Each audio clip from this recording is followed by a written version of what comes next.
Dans ce tutoriel, on va découvrir le ruban. Donc le ruban, c'est parmi les nouveautés de la version 2007 et 2010.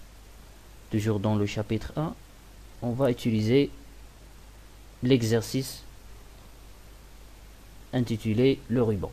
Voilà, donc le ruban, c'est bien sûr la partie en haut. Donc je vais vous indiquer ça. Donc le ruban, c'est cette partie. Voilà, tout ça, donc c'est le ruban. Bien sûr, ça c'est le ruban de l'onglet affichage. Par exemple, bien sûr, chaque onglet, ou bien voilà, et là son propre ruban. Par exemple, si je clique sur l'onglet accueil, je vais lancer un, et voilà son ruban. C'est ça, voilà, c'est activé.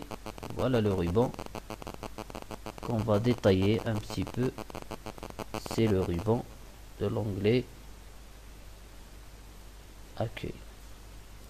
Donc chaque onglet il est composé d'un ensemble de groupes. Par exemple, ici on a le groupe presse-papier, ça veut dire copier, coller, etc.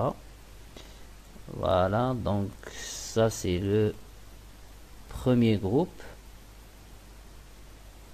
Voilà, le deuxième groupe c'est le groupe police qui contient des options bien sûr pour changer la police, la taille, etc. On a le groupe aussi alignement, le groupe nombre, le groupe style, le groupe cellule, et puis enfin le dernier groupe c'est le groupe édition, dans lequel on trouve rechercher, remplacer, filtrer, trier, etc. Donc voilà, donc chaque groupe bien sûr il est composé d'un ensemble d'outils bien sûr identiques. Donc mais on constate que il y a une petite flèche, par exemple ici dans le groupe alignement, aussi dans nombre, mais le groupe style, cellule, édition n'ont pas cette flèche. La même chose pour police et pour presse-papier. Donc cette flèche permet d'accéder à d'autres options bien sûr. Par exemple, si je clique sur cette petite flèche, voilà, je vais accéder à directement l'onglet alignement avec d'autres options, par exemple l'orientation du texte, etc. Aussi police, je vais accéder directement sur police pour bien sûr faire d'autres changements. Voilà, donc c'est ça ce qu'on appelle le ruban. Je tiens à vous dire que le ruban, c'est bien sûr le menu ici, c'est contextuel, ça veut dire donc si on clique sur un tableau, bien un graphique, il va afficher des onglets contextuels, ça veut dire dépend de l'objet sélectionné. Par exemple ici graphique, donc on a les outils de graphique, création, par exemple pour changer, d'accord, le style, disposition aussi pour changer le titre du graphique, etc. La légende, mise en forme aussi.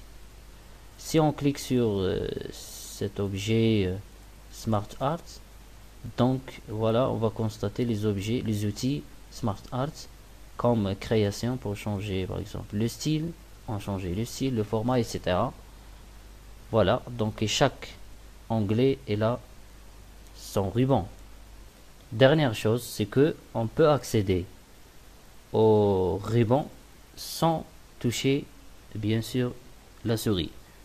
En cliquant sur la touche Alt du clavier, voilà, vous allez constater que à côté de chaque onglet, il s'affiche une petite lettre qui permet d'accéder à cet onglet. Par exemple, révision, on va cliquer sur R. Voilà, on est dans l'onglet révision. Et voilà, dans chaque, bien, à côté de chaque option, on a une lettre aussi. Par exemple, pour accéder à protéger la feuille, il faut cliquer sur PF. D'accord. Par exemple, voilà, on est dans la fenêtre protéger la feuille. D'accord, etc. Donc, pour accéder de nouveau par exemple, au dictionnaire, il faut cliquer sur S, etc. Voilà, ça c'est un outil pour accéder au menu ou bien utiliser le ruban, les options, bon, les onglets, d'accord, sans toucher la souris. Bien sûr, ça c'est une solution en cas de panne de la souris. On va pas arrêter le travail, donc il y a toujours la touche Alt pour faire le travail. Voilà, donc je vous remercie et on se reverra dans le tutoriel suivant. Merci.